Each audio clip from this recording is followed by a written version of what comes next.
This will be good training for your guys' podcast. It'll be like a Yeah. fun little dry run. Yeah, I mean, we're not gonna have this type of setup, especially to start, but I started on a ping pong table at my parents' house. That's how I started the podcast. So I think you guys will be a leg up from where I was. And then it kind of just grows into whatever you want it to be. Do you guys have an Yeah. idea of what you want to talk about with that or hmm where you do? Yeah. Yeah, so it's let me make sure my throat's clear before we start. Um, yeah, so it's called Speaking of Spirituality, dot dot dot. And it's stories on the path of spiritual awakening. So all sorts of things. We're gonna start out talking about our studio and like how we got here, what we're doing, and the three of us who have founded this center, and our different things that we offer individually, and then yeah, and then just start telling our stories, and yeah, Well, that'll be and then exciting. interviewing other people. Yeah. So Spirituality is kind of a broad term nowadays, right? It's like casting a wide net. Everything yeah. kind of falls into spirituality. Right, which is kind of why I thought that would be a cool It's a good like name. name because it's like Yeah. so broad, but that's mainly what we'll be focusing on, and specifically, people yeah, talking about spiritual awakening and stuff. So how did the three of you find each other to start this? Because you're from the Crystalline Collective, for Mhm. people that don't know, and it's the three of you that kind of co-founded it together. Mhm. Yeah, so well, I'll actually take it back to I was doing moon circles that I started online during COVID because everyone being separated felt really scary and bad to me, and so I wanted to Crazy, try you to thought that was bad? I wanted to try to find a way to bring people together during that time, so I started offering a women's online moon circle, and it just changed over time, but I had actually just met Monique right before the pandemic broke out. And she came to a class that I was doing in person at Move Well in Arcata. And we just made a connection right there in the class and then exchanged numbers and became friends. And she came to my online moon circle. We stayed in contact, and then I continued doing those moon circles for a while, and we started to do them in person at one point when people got comfortable, and we were outside for a while, and then we met Chazelle through a friend of the Moon Circle group, and she's a sound healer. She uses singing bowls and does sound healing. So we invited her to a moon circle to do a sound healing for our group of women, and I immediately felt like very connected to her, and yeah, the three of us just have some cosmic connection, and so we actually opened this studio.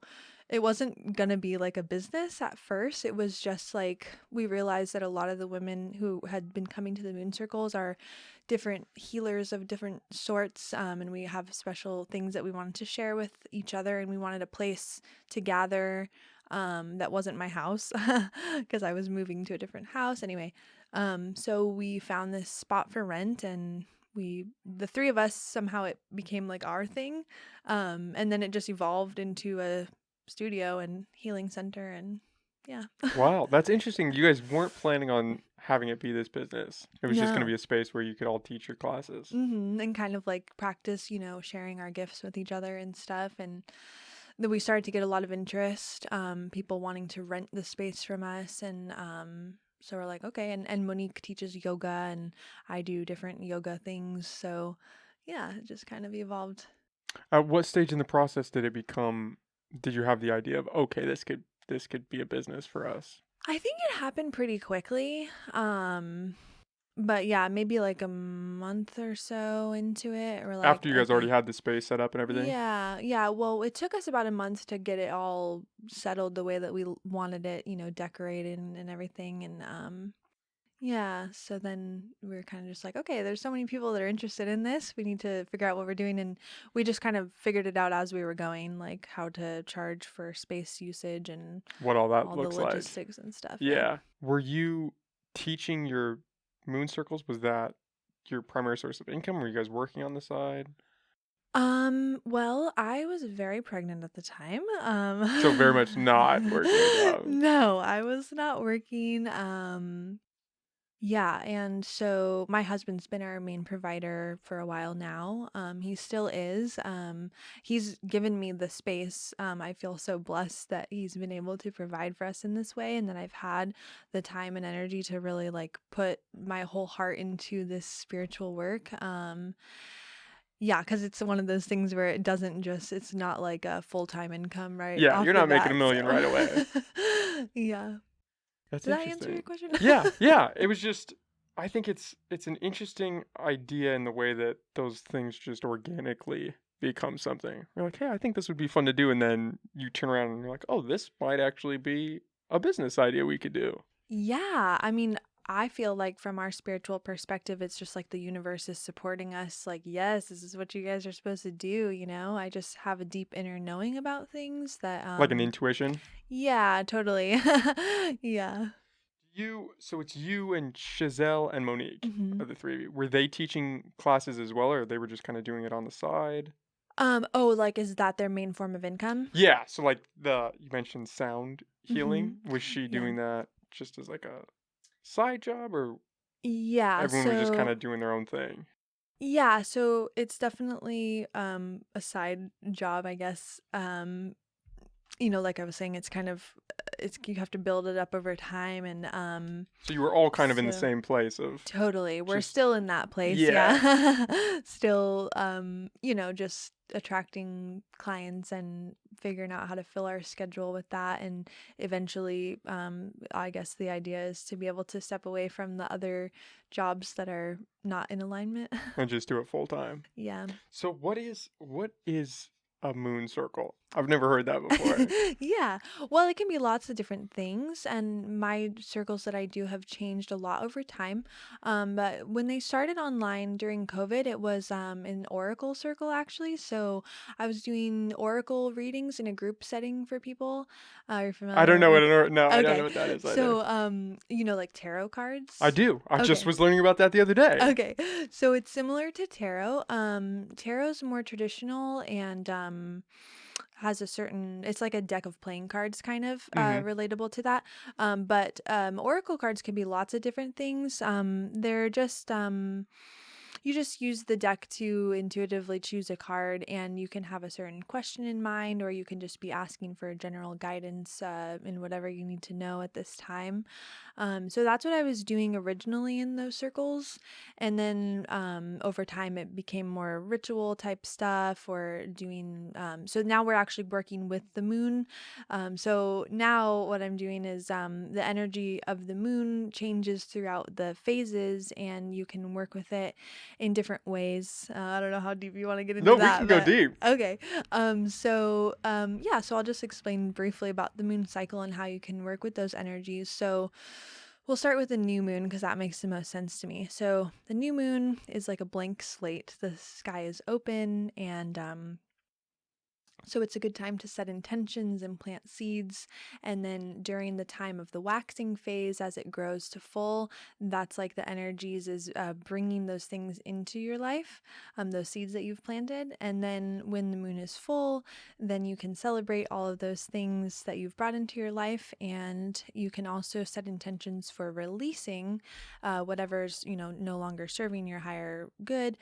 And then as the moon wanes back to new, it's like that energy is carrying those things away. So that's mainly how we're working with the moon in the moon circles. And during the pandemic, though, it was a lot of just people wanting to talk. So we would have like a just open talking circle, like what's going on in Almost your like a life. therapy Like session for everyone. totally, it became like group therapy for sure. And sometimes there were guiding questions, and I would just look at the astrology and see like what's going on in the stars, like what can we talk about relating to that, what are people going through. Yeah. So is the So idea that you can pull some something from the moon, like some energy or you're just trying to align yourself with it? What is the idea Um, there? yeah, well, the moon heavily governs our emotional body. If you think about the tides, the moon affects the tidal changes. So, like during a full moon is when the king tides happen, and then during the new moon is like the negative tide times, when they're like most extreme. Um, so hopefully I have that right. But yeah, so and then because our bodies are full of water, right? Like we have mostly water in our body actually, which is kind of amazing. So we are very affected by that cycle happening. So yeah, so we can use that energy to yeah, to draw things towards us or to release things. That's my basic understanding. Yeah, I have heard that. I've heard that especially when it comes to like a blood moon, and then it can Uh-huh. drive people crazy, and that's when people commit murders or something. I don't know if there's any basis actually to that, but I've heard that sentiment before. Yeah, you know what? It's actually interesting because I used to work with children at the after school program, and I noticed there was like they would They be get a little more so hectic. wild during the full moons. Yeah, I mean we are 70 something percent water, right? It Yeah, would I make think so. sense. It would check out that if it can control the tide, it might have a little sway on us in Right. some It's way. kind of crazy. So you were doing these on Mhm. Zoom, which was probably a little challenging connecting with people that way. You know, yes and no. I feel like during that time I was becoming like very sensitive to people's energies. So it was kind of like I Even wanted. through the internet like that, not You being in their can be, presence. yeah. So yeah, so because I was like so sensitive, it was like almost easier for me to be working online like that, so that I could really feel my own energy. But it was amazing how powerful it was even through the computer. Like people were really feeling it. So it was really cool. How did you get into spirituality? Especially with these, that's a loaded question, right? Yeah, well, it's a great question. I mean, I was really lucky to have my parents that I have, because my dad introduced me to yoga and meditation at a very, very young age. He took me to my first hot yoga class when I was 8, actually, which Oh, is wow. kind of insane. Yeah, yeah. My dad's is a very special person, to put it simply. But yeah, and so he would, I remember being a young kid and I asked him like, "What time is it?" And he'd be like, "Well, time doesn't really exist." And Get so all he existential. I'm like 5, like, "What?" So yeah, so I think my eyes were being opened at a very early age. And my mom worked in Western medicine in the hospital, but then she transitioned to holistic medicine, which is kind of more spiritual in a sense. Um, so yeah, I think I was really heavily influenced in those ways. What did she do when she was working with Western medicine? Was she a nurse or a doctor? She actually still she went back to the hospital.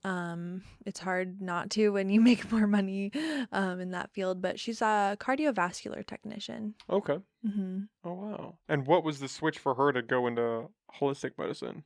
Yeah, so she started studying massage therapy and then she got into colon hydrotherapy. I have not And heard of that. it's basically like a way to flush out your colon. I was gonna say, I'm thinking of like an enema is the Mm, territory we're going. it's similar for sure, yeah. Is it actually that? Is it a colon flush in that same way? Not in the same way as an enema. It's like well, it'll get graphic, but that's okay. Basically, you put a tube in someone's butt and then flush it out with water. And it's really helpful for people who have had like, poor eating habits for a long time. And they can feel huge relief after just one session. So What is the difference between that and an enema? that is a great That was a good. question. I know. I was listening to you say that. I was like, I think that might be. Isn't that just an enema? I've never But had an enema. I don't I know. haven't. Yeah, knock on wood. I don't. I don't think I ever need to experience one of those. But my understanding was that enemas aren't actually good for you. But as I'm saying that, I'm not sure if that's 100% true. Yeah, I have no idea. Yeah, I'm gonna need a doctor on now to talk about enemas. Um, but it's interesting in that spirituality and yoga seem to go hand in hand. Everyone that hmm is super into yoga or down that path with Bikram or whatever realm they go into yoga, it always ties into spirituality. hmm I wonder why that is. Do you think it's just that mind body connection pushes people that way, or?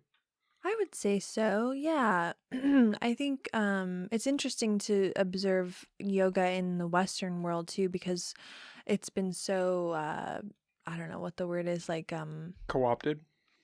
yeah, just like made to be less spiritual actually, I believe. Well, that's interesting. Well, yeah, because people I think the average person would think about yoga and think, oh, that's a form of exercise. Do you know what I mean? Like I just the know, I have physical not thought of body. that. It is definitely exercise, but when I think of physical exercise, I think of lifting weights or going on Right. a run or. Well, you're a man, so maybe that's why. But Yeah, it could be. That could yoga, well, play into yoga it. is also more like a female thing, right? Hmm. Like in our society. Yeah, it definitely Like, bends that way. yeah, but there's a lot more to yoga. When I started actually, learning about it and studying about it, I took a couple yoga classes in college, and they teach you about the spiritual side, and which you don't learn in a yoga class at a gym. Well, in Humboldt you do, but like Not at your it, stereotypical gym. yeah, not at like a 24-hour fitness, like in a big city. At a yoga studio, it's more spiritually And aligned for personal. sure. But yeah, I think just, breathing and stretching and doing this type of thing that's, you just, it's like you can almost feel the ancient tradition of it. I've never done Um, yoga. I want to start getting into it because I think stretching is important, and I'm realizing that as I get older and weightlifting takes a toll on your body and you start tightening up. I want to mhm. start getting in. I want to do hot yoga. I think that's what I'm going to tend toward. I think, yeah, there are like people who lift weights and stuff tend to go that route Yeah, that maybe. seems to be the popular Hmm. one, is hot Yeah. yoga. Yeah, I never got super into hot yoga, so I can't speak much on that. Um but yeah, I mean it feels really good to like sweat and like I've heard it's loosen up your miserable. body. I think that's part of the reason why I want to do it is because everyone that does it says it sucks. They love it, but they say that it sucks. Just because I think the room it's 100 degrees. I mean, it gets hot in there. Yeah, I mean you're like detoxing for sure, sweating out all, Yeah, all all that the stuff impurities in your body. for sure. So what did your dad do?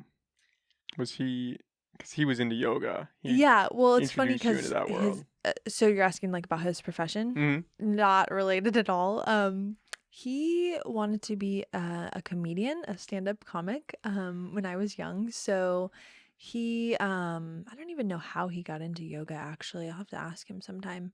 But anyway, yeah, he was. Stand-up comedian who does yoga. I don't know if I've heard about that. I know he's a one of a kind guy for sure. But yeah, so he wanted to be a stand-up comedian that didn't pan out for him, so he settled for traffic school. He Wow, this just keeps created taking turns. he created comedy traffic school actually was what he did. So he owned traffic school companies and he told jokes during the classes because this was back when they were doing them in person. So he wanted to figure out a way to make it fun. Oh, how funny is that? And Mhm. he kind of got his stand-up goal in. Yeah. Hey, these people are gonna be here regardless. I've got my own crowd now. Yeah. Well, that is It one way to worked do out. it. It's almost like a captive audience. Everybody's stuck in the room. You have to laugh because otherwise you're gonna flunk traffic school, and that's not good. Right? How Wow. awkward. So how did he get into yoga? Well, that's a Did good he? I'm question. I guessing he don't. was probably the spiritual one and got your mom into it. Well, they actually got divorced when I was 2, so Okay. I don't know about that, but I think they were just both destined to go that route. Yeah, I don't know how he got into yoga. I think it might have had to do with I feel like I remember him saying something about an acting course that he was doing. And he like learned something there. I don't know. Hmm. I only ask because I'm always fascinated in learning how people get into the spirituality world because it Mhm. seems like it's a cliffside and you kind of have to jump into it. You're either like not involved in spirituality at all or you're kind of full blown into the world, is what I've Yeah. noticed. Yeah, totally. I mean, I look back at my life and there were like really huge events that happened that I feel like were that for me, like at different points, like there Those were, kind of catalyst events. yeah, just kind of looking back, like, okay, now I understand that was something that really like made me see things a different way and kind of helped me evolve as a person, I guess. So, Do you, because spirituality is a loaded term in today's world, right? People hear spirituality and they think, oh, woo woo, and they right. kind of roll their eyes. Do you get that a lot? Um Not from the people that I surround myself with. I mean, Yeah, different crowd. I would imagine they would yeah. be taking yoga Yeah. classes. Yeah, I think I really like I set an intention to be around people that resonate with me that are, thinking the same way, so I don't really come across that very much. But it's out there, right? Oh, for sure. Yeah, the average person for sure, I think. Do you think where's the barrier with that, with the spirituality? Because I think it's important to be in tune with your body. And I think most people would agree with that. And then you start talking about astrology or sound wave healing and people kind of gloss over. Yeah. That might just It's be my funny. circle. No, it's funny cuz like certain family members or something that I have, I noticed that, because I like to get deep. I like to talk about, importance. It's things that I feel are like deep and important. It's hard for me to just have like superficial conversations. And they're boring. Yeah, I guess that's what it is. And now I'm like, okay, I don't want to talk about whatever's on the Yeah, the news or weather, whatever. Like, politics. yeah. Um, so, but yeah, it is interesting to talk. I don't know. I just try to read people's body language or their energy, and um, yeah, I can tell though when they're like, okay, I'm not really interested in what you're talking about. Okay. So Let me moving just on. dial it back. Mhm. Yeah. I don't know. I think I'm just starting to. I think the yoga thing, once I start getting into that world, I'm going to have a newfound appreciation for that realm. I'm Yeah. like just starting on that path, Hmm. and yoga is going to be my kind of gateway into the Yeah. world. Cool. Right on. Yeah. And that's kind of what led me to you guys is I was actually Googling yoga classes and then found Crystalline Collective and I was like, oh, this would be interesting to talk to you. Oh, cool. Right Yeah. on. I was wondering how you found us. Yeah. Awesome. You guys, so when did that start? When did you actually get the space? It hasn't been that long, right? No, last year in May was our first month paying rent, and then Exciting. yeah, and then we weren't like fully ready to start doing stuff till sometime in June. Um, yeah. June. June of last year. Yes. Okay. 2021. Yeah. Yeah. Time. I know. I'm like, what year is it? And you guys offer, what are some of the classes you guys offer? Because I was going through your list. It sounds like there's yoga. You guys have a pretty diversified class. There's ballet. Oh, yeah. Yeah, so one of our yoga instructors, she also does dance, and so she's teaching a children's ballet class. So that's really sweet. And then most of our stuff is for adults. So Monique does Himalayan Kundalini yoga. So if you really want to blow your mind really quick. What is Kundalini? So Kundalini is well, it's actually a type of energy that's going through your body. So the Kundalini energy resides starting in the base of the spine in the root chakra, and then as you awaken your, 'cause people talk about Kundalini awakening. I don't know if you've heard that before, I have but not. okay, so like when you have a Kundalini awakening, it's like this energy that's been dormant kind of in your the base of your chakra system will become activated and will move up your spine. So it would be yeah, there's different stories about people having this type of experience, and it can be totally life-changing for people. So Kundalini is a type of yoga that has been I'm losing my train of thought, that so it's like the idea is to try to awaken that energy, right? Himalayan Kundalini is a more specific from a certain area of the world, and that's the type that she does. That's not the yoga that people relate to as having a psychedelic experience, is it? I've heard of a certain It kind of could yoga and I be. can't think of what it's called, but there have been anecdotal studies of people experiencing hallucinogenic experiences. And I don't know, that could just be somebody losing their shit I doing mean, it could yoga. be But I because don't know if that was Kundalini or not. Maybe not that one. it sounds like it could be. I'd give it a Google after this and see what Yeah. you can find because I mean I think from what I've heard, I don't know if I've had a Kundalini awakening. I think I would know if I had, but from what I've heard, it can be pretty powerful and And it's just along a those lines. chakra release. Are you Yeah. stretching to try to release this, or is this like an energy balance flow thing? So there's like different ways. So in the Kundalini classes, there are things called kriyas, which are like breathing techniques, also using chanting of mantras, and then different movements of the body. And so you combine two or three of these elements and do them repeatedly for 3 to 5 minutes at the least, sometimes a lot longer. And then those things are what moves the energy in the body, from my understanding. Okay. Then no, I don't think this is. I think I'm thinking of a meditation that people do that Okay. creates a psychedelic experience. Yeah. But you have to do it for a long time, and yeah, I don't think it was yoga. So this is a more movement-based chakra release. And what happens when you release it from your spine? It's just Oh man, that's a good question. I don't you think haven't I've done it. experienced, well, I don't think I've experienced a true Kundalini awakening. But when I do these, when I go to Monique's class, it's amazing. I mean, I just feel like really empowered and feel lighter. I feel like I can breathe better. It feel like I can feel the energy like moving in my body. It's really powerful. What does that feel like when you say you feel the energy in your body? Um, Obviously, because well, I've never done any yeah. kind of energy Are you work. familiar at all with Wim Hof?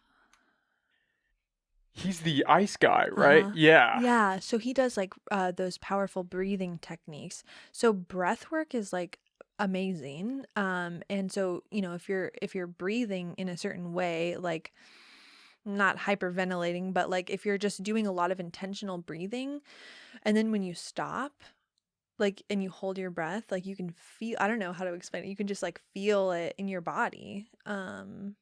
So It's yeah. kind of like that.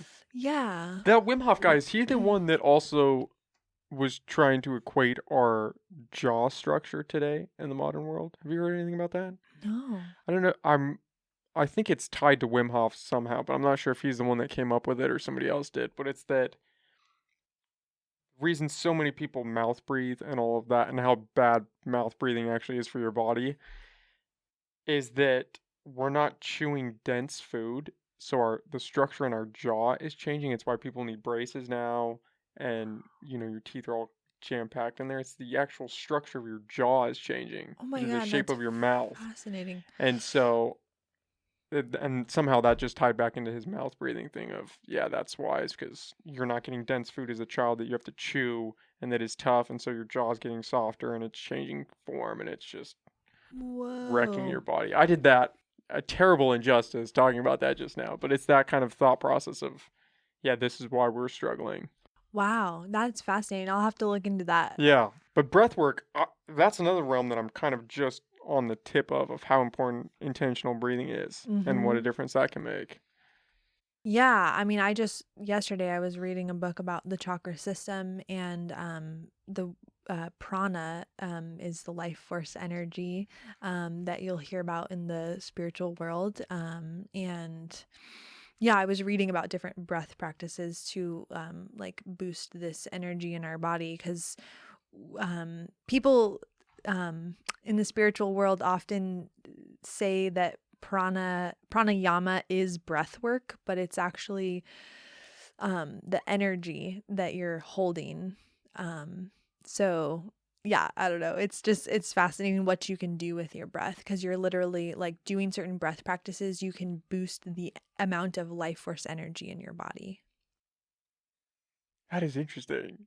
Yeah, so I think that's what Wim Hof is doing now that Through I'm his breath thinking work. about it, and that's probably why he's able to do those amazing things.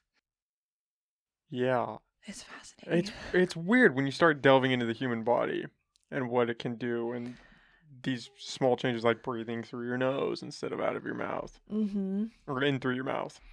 It makes a Totally. difference. Yeah, there's even like different, like you can breathe in through your mouth and out through your mouth does a certain thing, and in through your mouth and out through your nose does another thing. In through your nose, out through your mouth does another thing. It's like it's so cool. So for someone that wants to start diving into the world of energy, where would be a good starting point for them? Because it seems like that realm is so broad. You could do Mm-hmm. Kundalini yoga, you could do these breathwork things. Is there Yeah. like a starting point that most people hit? And then, like astrology, they start with astrology and then they start going down the rabbit hole? That's a great question. I mean, I feel like yoga's a really great place to start. Just, finding a yoga class that sounds interesting to you. I always encourage people to use their intuition, and which is, just what feels good to you. Just what yoga studio stands out among the list. Um, or if it's a gym, like what yoga class on the list like sounds cool, and just check it out and see what it's all about. And yeah. Yeah, I didn't know that most yoga teachers in the Western world it wasn't as tied to spirituality. I mean, I wouldn't say yoga teachers. I just meant like people in general, General doing yoga. probably the average person, maybe not a person who does yoga necessarily, but somebody who's just thinking about what is yoga. Like, you know Or what I going mean? to the 24-hour fitness yoga. It's Yeah, kind of a like different I'm just there realm. to work out. That's the kind of yoga that I've always seen. It's Mhm. just the yoga at the gym where it's that 90-minute class and then you leave and that's the extent of your yoga time. Yeah. But from what I've learned, and the more that you study it, it's like it's a lifestyle. It's more than just going to the class and then going home. It's all about trying to figure out how to continue that feeling throughout the day versus just having it while you're on your mat. Yeah. It's that lifestyle aspect I think is fascinating. Mm. That you can implement these things in different aspects of your daily life to improve. Totally. I mean, I use it now all the time. Like, I mean, just on the way here while I was getting ready to come here, I was doing a vocal toning exercise that activates the throat chakra because I knew I was going to be talking to you. And There's a throat chakra. So there's chakra throughout the body. hmm What were you doing for your exercise? Can I hear well, it? yeah. So I actually do a chanting group on Fridays, and chanting Is has this a become chakra thing as well? The chanting? well, I use something in the group that is chakra activation, but it's a vocal toning exercise that I learned because I was trying to work on my singing voice and being more comfortable with that. Somebody recommended vocal toning, and I found a chakra tuning vocal toning. So it uses different sounds that resonate in the chakra centers. So if you're in tune with your body and you can feel inside your body, you can actually feel these sounds that you're making with your mouth. You can feel them in your chakra centers. So it's pretty cool. But yeah, I was just doing that while I was driving, and chanting helps to activate the throat and to clear any blockages there and strengthen that center. And the throat is, what we use to communicate. So, What kind of chant were you doing? well, the different sounds that resonate in the chakra centers, starting down at the root center, which is at the base of your spine. That sound that resonates there is so it's like the deepest sound at the base of the spine, and then they move up to the highest in the crown center is e. So they're kind of like different vowel sounds. And yeah, there's one for each chakra. Do you want me to tell you Yeah, all of them? yeah. Okay.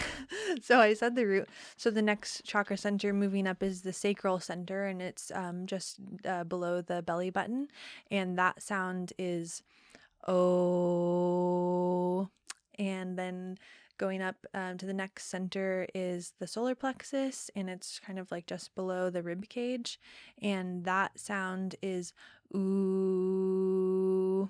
And then the next center is the heart, and that sound is ah. And then the throat is like a kind of a few sounds, but I just try to find the part that resonates in my throat center, and it's I. And then the next center is the third eye here. And that center sounds like A. And then the crown, like I said, is E.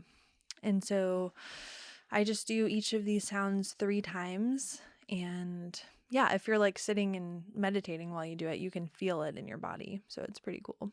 That reminds me of the vocal warm up that you would do before you start singing, Okay, right? yeah, I don't know. totally. I don't think they go that far, but it's like that standard trope of you just hit those vowels to warm Mm-hmm. up, that vocal warm up.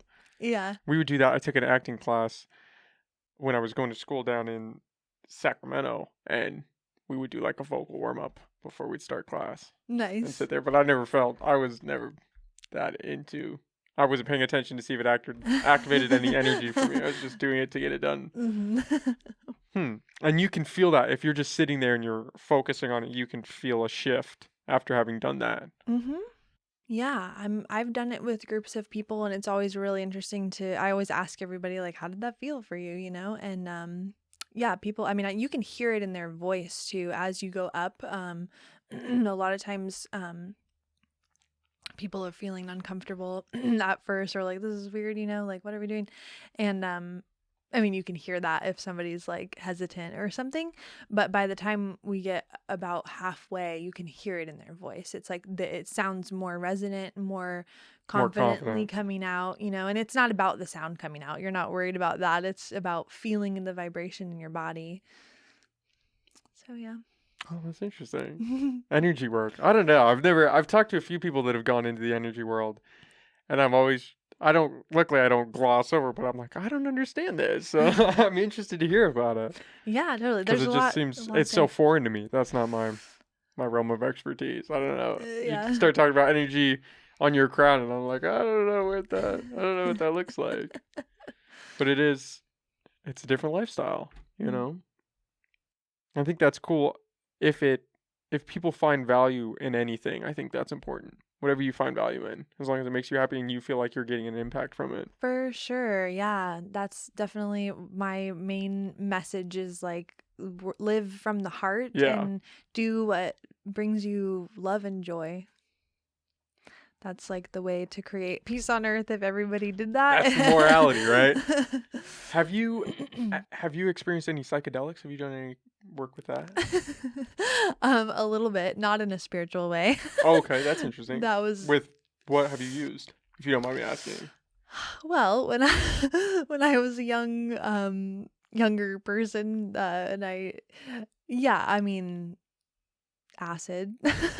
I've tried a few times, and some shrooms a little bit. But yeah, not in Never in a an intentional, not in like a spiritual way, yeah. no.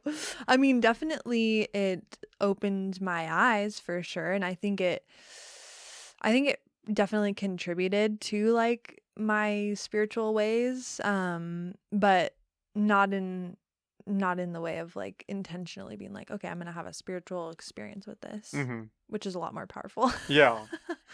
That I always find that in tandem as well. When people are very into spirituality, usually it's tied to I had this experience on mushrooms and it showed me this, or I did ayahuasca and I've started looking at this differently. I think those two go really hand in hand.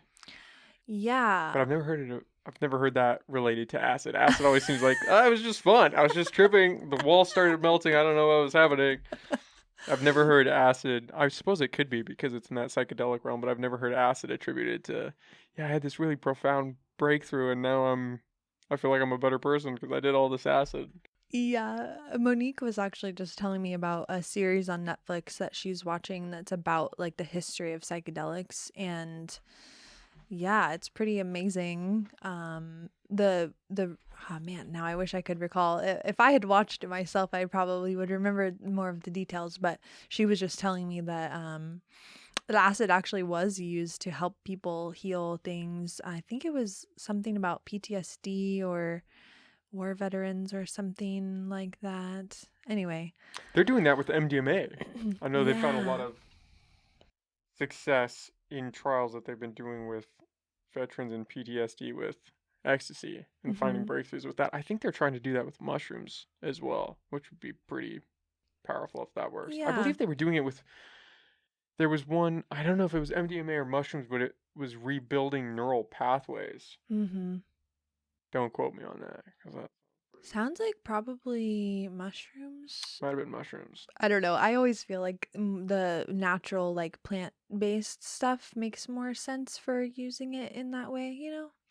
Yeah, as opposed to a But bunch of chemicals and just pumping your body with it. right, like I mean, I feel like it'd be less likely that you would get addicted to that feeling or whatever, you know, because it's a natural thing. I don't know.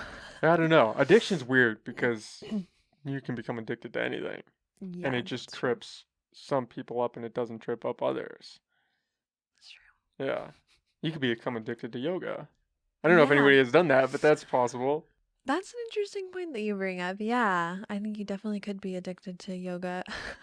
That's something that I felt like, you know, during my meditation practice when I became, when I was pregnant, actually, I was like, for some reason, I didn't want to meditate at one point, and I was like, okay, I'm not gonna force myself to meditate just because I've been doing this every day for a while. You know, I was like, actually, I want to learn how to be okay without that and not become like dependent on it to be like I have to be okay to if I meditate, you know.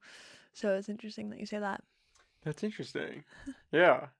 You were you meditating heavily before you stopped at that point? Was it a daily thing? Yeah, Okay. every day, yeah. And And you then just felt like you didn't want to be stuck doing that. well, it was just like something inside me was like I didn't feel like I wanted to do it. And I was like, okay, I'm not going to like, you know, force Force myself to yourself. keep doing it just cuz I've been doing it every day and I thought, okay, well, I'm just going to listen to whatever. That was when, you know, I was focusing on really listening to that inner voice, that inner guidance. So I was like, okay, I'm not sure why I'm being guided not to meditate right now, but um, yeah, Do you feel like that voice has guided you through a lot of your life? a lot more. Yes, actually. Um, yeah, I have a story I'll share if you're interested. Yeah. Cause, well, like I was saying earlier, it's funny, like looking back, on certain things that have happened in my life, and now, like understanding, like, oh, okay, that's what that was. So I, um, have healed my relationship with alcohol, but used to drink a lot, uh, unconsciously and just a lot more than yeah, not in a good way. And um, so one night when I was actually 20, I was at a party and drinking a little bit, not excessively at that time, although at other times I had drank way too much. Anyway, so I was leaving this party and it was like really late, like I don't know, sometime in the wee hours of the morning. And I was driving down a windy side road and forgot where the stop sign was on the road. When I came to it, I thought, there's probably nobody coming through the stop sign. I'll just roll through. It's like, you know, 2 a.m., whatever. Um, and guess who's also coming through the stop sign? A police officer. So I actually, he like had to slam on his brakes in order to not be in a T-bone situation with me. And I went in front of him and I just like immediately pulled over. I was like, he's obviously gonna like come pull me over. So I just pull over and he like runs over to my car, like opens my door and is like, turn off the engine. And I'm like crying, like, oh God, like what? But I heard this voice in my head, like, tell the truth. And I was like, okay. So he goes, have you been drinking? And I'm like, yes. And he's like, are you 21? And I'm like, no. And he's like, so you know you're not supposed to have any alcohol in your blood at all? And I'm like, yes. And he's like, can somebody come and pick you up and be here in 20 minutes? And I was like, yes. And so yeah, he let me go and he told me, I hope you never do this ever again. And you're really lucky that I'm just got off work and that you didn't kill me because my wife would have been really mad. Yeah, so that was really crazy and definitely like shook me up and changed something in me. And actually I hold honesty at a very high standard now, because I used to lie through my teeth about all sorts of shit, and now I only ever tell the truth because of that, I think.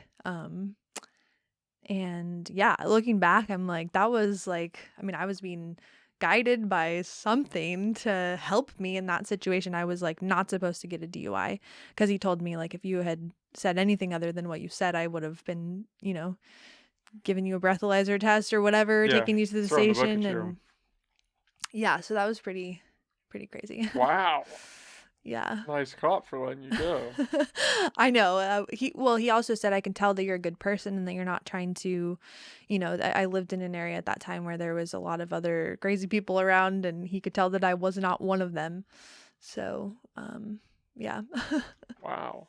And that was a catalyst for you to not lie anymore. Yeah, I mean, it took a while after that. Yeah, It you always wasn't like squeeze in a few immediate. extra. Well, maybe I'll lie this one last time. Yeah. But it's definitely, I think that was a huge reason that now I really do my best to always tell the truth in every situation to everybody. It's weird, those little guiding moments that you have in Mm-hmm. life. Where you have this idea of, oh, I should do this. Mm-hmm. And then it either pans out or it doesn't. But in that case, it panned out, right? That little voice in the back of your head. It felt Don't almost like lie. it wasn't me. Like it was somebody else or something else saying, hey, Yeah. do this and you're going to be okay. Yeah, like I kind of wonder if it was like part of my spirit team or something. Like I don't know. I feel like A I've cheerleader been, somewhere looking out for you. Hey, I got your yeah. back. So I mean, seriously, yeah. That's interesting. Mm. I think moments like that really, really alter your path, right? Can put you on. Definitely. Because I mean, imagine if you would have, even if that wasn't a cop and that was somebody else and they T-boned you, Right? that would have been a whole new course direction. Yeah, for sure. I mean, yeah, I was going to be an elementary school teacher, which is actually not what I ended up doing anyway. And would have But been a that bad would not look. have happened. Yeah. um, Yeah, the honesty thing, I'm a little biased because I do this. And if I was up here lying through my teeth all the time, I don't think anybody would want to listen. I wouldn't want to listen. And I think that just in general, honesty is the way to go. I think honesty, it's kind of underrated. Especially now, I feel like lying is kind of in vogue today. Yeah, I feel like that too. I don't know why. I don't know if it's just because it's more gratifying in the moment to lie, especially if you get in trouble, right? That's everybody's go-to. If you get in trouble and you can lie your way out of it, you probably should. That's why I lied a lot when I was younger, because I was doing a lot of shit that I was not supposed to be doing as a teenager. I was a juvenile delinquent, is what my mom would say. But yeah. Juvenile delinquent, yeah. I think we can all relate to that on some level. I've come a long way. But that's part of life, right? Oh, going through those experiences? I think for sure. I mean, being a bad kid, if you would phrase it like that, I don't know if there are bad kids. They're just shitty young adults. But anybody can be morphed to some extent. I don't know. Some kids are bad. Actually, as I'm saying that, some kids are bad. Some kids are not good kids. But I don't know if that's their fault. And I think you could have an experience that could change that. Yeah, totally. I mean, I studied child development, and now I just look at everybody and what they do as like, oh, there's some sad part of your inner child. Like, everybody was hurt in some way as a child, and it shapes how we act now. So it just is so helpful to look at people that way. I've started looking at everybody as a kid. And that's been a big learning moment for me, is when you step outside of yourself and you say, oh, this person's just a taller child that is acting this way because whatever, pick a thing. Exactly. They were hurt, or this happened to them, or they experienced this and now they're acting like an asshole, or they're doing whatever. It's like, you're just a child. You're just a child with a little bit of experience. And I look at adults that way, and it's funny because I'll go out with my parents sometimes and they'll be drinking with their friends, and I'll just be sitting there and I'm like, you guys are just kids. You guys are just kids trying to figure it out, stumbling your way through life, but you're still just kids. Like, even at whatever, 50, 60, you're still just a kid. Just Right? trying to figure out life. Yeah. And I don't think you'll ever get there. I think you can in certain things, but no, maybe not. I don't think you'll ever get there in anything. I think there's always room to grow. Oh, for sure. I believe that too. Yeah. You can't possibly know everything. It wouldn't be fun if you did. I Right? think that would be a boring way to live life. Yeah, that would be like, what else do you even do? Yeah, and I don't think you'd be fun to be around if you knew everything. It'd be kind of boring. Yeah. Like, oh, don't hang out with that guy. He knows everything. It's not. Know It's it all. not gonna be Nobody a likes good. to know Yeah, it it's all. not gonna be a good time. So, juvenile delinquent, was that your worst experience? Was that kind of like your last catalyst before you started going on the up and up? No. You had a few more. Yeah. Yeah. I mean, yeah. It's an interesting turn from you wanting to go and be a teacher to where you are now. Yeah, totally. Well, when I started doing yoga, my life really started to change when I started doing yoga and meditating at home by myself. Because it was like I went to the gym for a while doing a weekly class, and that changed my life in a way, Were were you teaching the class? No, you just No, were I going was to a just doing class. the class, Okay. but doing that weekly, like going every week, committing to going to this class twice a week, every week for a while, that like pushed me to the point where I was like, okay, now I need to move on to the next step and do this at home by myself. And that was really because being alone, I was able to really tune into myself, that inner voice, right, that we were talking about. And then I started listening to that voice because there's like, you can hear the voice and then you have to actually start doing what it says. That's the second stage, right? The first one is hearing it and ignoring it, and then the second one you start actually taking its advice, and things start changing. You're like, okay, maybe I should do this more. Totally. And then that's when my life really started to change, and it happened very quickly.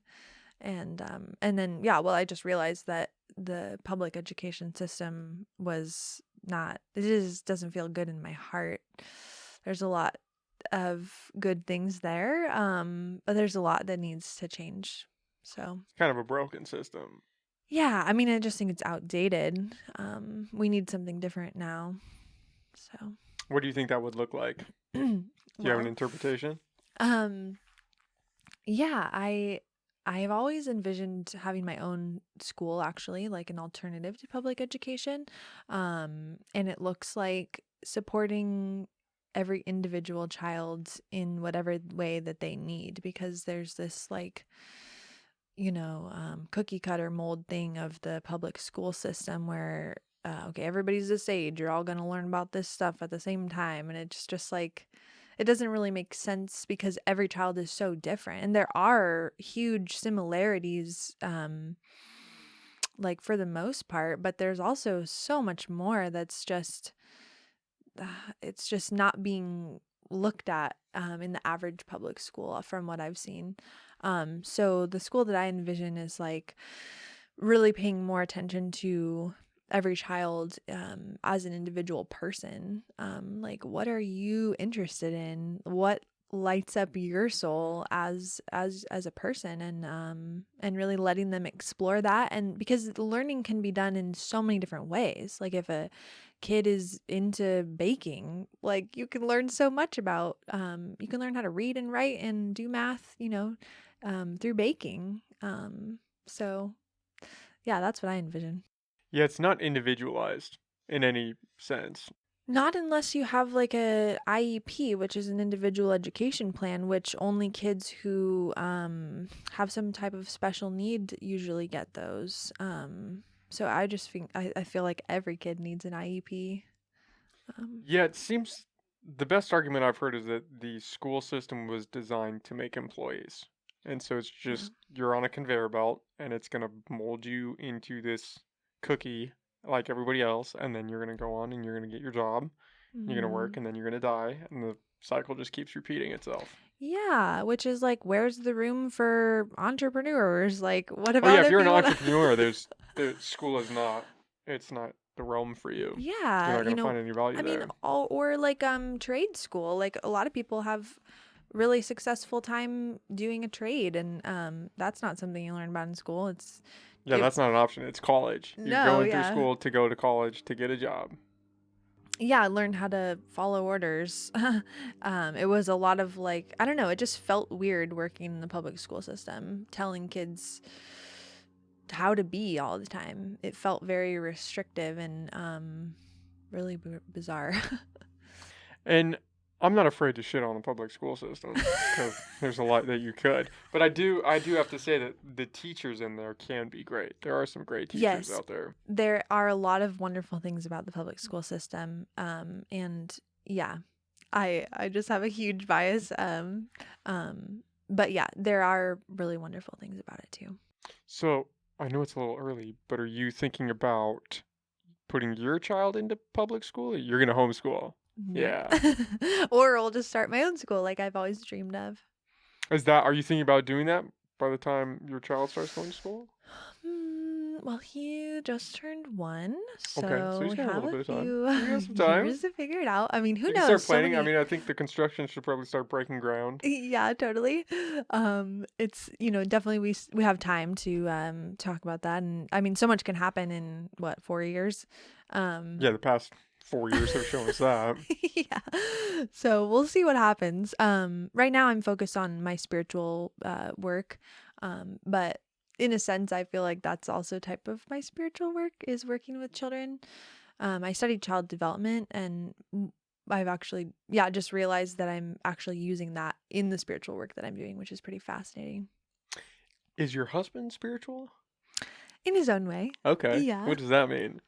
Well, he doesn't do yoga or meditate. I'm not actually doing yoga right now either. In the sense of like actually stretching. I need to start doing that again because my body is feeling it.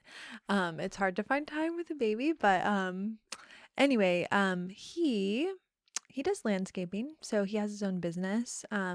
He has a spiritual mindset about it. He really cares a lot about elderly people. So most of the people that he works with are older, and he just really enjoys building relationships with them and helping them make their lives easier. And so it's like, he's doing landscaping, but he's not your average landscaper in my mind. I mean, I'm obviously like, he's my husband, so Yeah, I'm a like, little biased. right? But I just see him just as a really sweet, beautiful person because of the way that he is a landscaper, if that makes sense. Like he just He's just a really good guy. cares about the people. Mm-hmm. Whereas most landscapers are probably like, I'm just here to mow the lawn, or whatever it is. Yeah, well, and it's easy to kind of just put your head down with a job like that, right? Because it's physical labor. And so you could Right. just, tuck your chin down and just do the work Yeah, day in and day out. So if he's building connections, that's kind of a cool little add-on to that. totally. Yeah. And they really love him. Like they just, he just builds really beautiful friendships with the people that he works for. So So he doesn't do any yoga, does he do any energy work or anything like that? Or what does he say when you start talking to him about that? I mean, he definitely understands what I'm talking about. We're on the same like page. Like I can talk to him about what I'm doing and he gets He gets it. Yeah, he's skeptical for sure, especially because of his upbringing. Which I respect. I'm like, cool, like question it. Like that's good. It also helps me get more comfortable in explaining what I'm doing and like, if people, I don't know, it's just like there's something about being questioned about what you're doing that makes you like re-examine it in another way. Like, okay, can I actually answer this question confidently and like explain myself? So I'm glad that he has that other side of him, but for the most part we're on the same page and he gets what I'm talking about. It's good having somebody that questions things. I Mhm. believe in that. Because it forces you to either reevaluate your ideas and say, okay, maybe I need to rethink this, or it causes you to sharpen those ideas. Because then Mhm. you have to figure out, okay, how do I answer this question? How do I actually feel about this question? Because you're teaching somebody about it. Totally. Sometimes we get into Heated debates. Yeah, we'll call Yeah. them that. Yeah. Yeah, especially that's where I was kind of going with that, because when you said landscaping, I was like, okay, where does he line up with that? Because I would not think of a landscaper typically as someone doing yoga and maintaining their chakra levels and working on their energy. Right. For Well, better or worse. Not saying that that's a positive thing or a negative thing, but stereotypically you don't think, oh yeah, he's probably really in touch with his chakra system. yeah, for sure. Yeah, like I said, he's not your average landscaper. He does other things too that, I mean, I guess it's not a spiritual thing, but there's something about it that is really interesting to me. He draws mazes. Um, For fun? yeah. He was actually working with children at one point, also at an after school program. That's actually how we met. But and when he was working with the kids, he was like he wanted to have something to make for them that would occupy their attention, and so he started drawing mazes for them. And I wish I had something to show you because it's so incredible. But they actually look like a picture. Most of them are nature scenes, different animals or things like that. But they're so detailed and they're just incredible. So something about that feels spiritual to me because it's like, I mean, he just takes the time to, I don't know, it's just amazing that he even does that. Well, I think when I hear spirituality, and if you would ask me 2 years ago what spirituality was, I probably would have just rolled my eyes and been like, yeah, go work, go get a job. But when I hear it now, I think of it in the same way that I think of church, that you can find it anywhere. I think you can find spirituality in nature. I think some people do when they're just sitting outside. You can find it in whatever your work is. It's like a value thing to some extent. Like, Yeah. what is, again, spirituality? It's like that loaded term of woo woo, Hmm. but it's almost just kind of being at peace. That's when I hear spirituality, that's what I think. It's just kind of being at peace, being at ease. And I think that's something that can be achieved. For me, anytime I'm out on the water, I feel kind of spiritual, I guess you could say. Like I Hmm. just feel comfortable, like I'm in my element. Yeah. That's interesting that he draws though. Does he draw Yeah. pictures as well, or it's just in the maze format?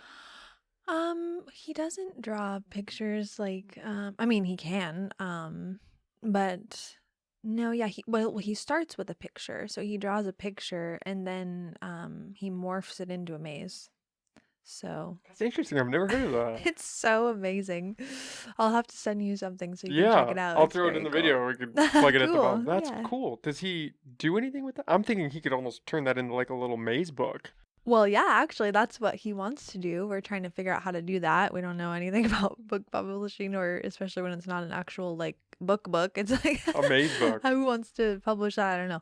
But anyway, That's so interesting. I've never heard of something like that. yeah, especially because his is a picture, right? So he thought, it's a has two different things that it could be a coloring book, right? Like you color the picture first and then do the maze. Um, and we actually have a laser printer also. Oh, that's cool. Yeah, so we're printing the mazes on whiteboard material so that you can do them multiple times. Oh, wow. And it's so cool. They've been very popular. We've done some like art markets and people are like, "This is really cool, you guys." It's really unique. So, Is yeah. he thinking about trying to branch out with that and turn it into a little side hustle thing? Totally. I mean, his main goal is to be at home with us, because I get to be with our baby all the time, and he wishes he could do that too. So yeah, we're not sure exactly how to go about that, but that's definitely something that we're looking for is to get them out there in the world. People are saying like put these in the toy stores locally, and yeah, so That's cool. Yeah, I guess you could really market it any way, huh? To kids, to adults, yeah, anybody totally. can do a They're pretty maze. complex mazes actually. So yeah, they're for adults for sure. But a child's, I think the youngest kid we've had do one is like 5 or 6. And it takes him a while. That would be So me. I'd be sitting there like, I don't know, like, I'll just start coloring it. yeah. Yeah, art markets, those little Mm-hmm. art fairs, because there's a ton of them around here. That's Mm-hmm. probably a great market for those. It's a good starting place for sure to get ideas and to hear feedback and to hear what people are, what people like that we make, because we make other things too. But yeah, so we're trying to figure out how to. I mean, I guess we just need to take them to some stores and be like, "Hey, do you guys want to have some of these in I your think I store?" don't know if it's still there, but there was that little toy store in Henderson Center. Is that still?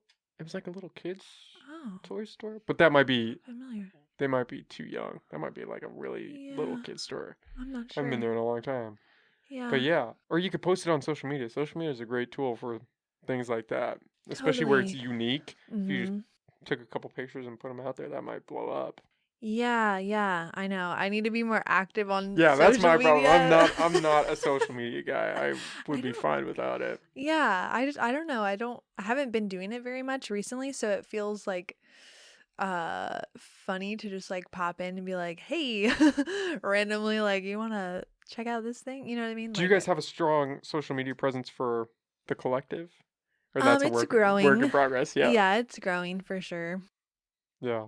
It's the keeping up with it. That's the hardest part, right? Is Mhm. you have to post consistently. You're like, I don't really want to post today. Yeah. Well, that's what, has been my struggle with social media, I guess, because I see it as a really valuable tool to connect with people. Um, but there's something that it feels very inauthentic to be like, I have to post every day in order to like grow my following. Like, I'm like, I don't want to feel like I have to, like it's a chore, because it feels like I'm just trying to figure out what I want to say. I'd rather just like, oh, I feel like sharing this right now, so I'm going to share it and, make it less of a to-do list item. And more personal. Right. Like you're actually caring about what you're putting out there. Yeah, totally.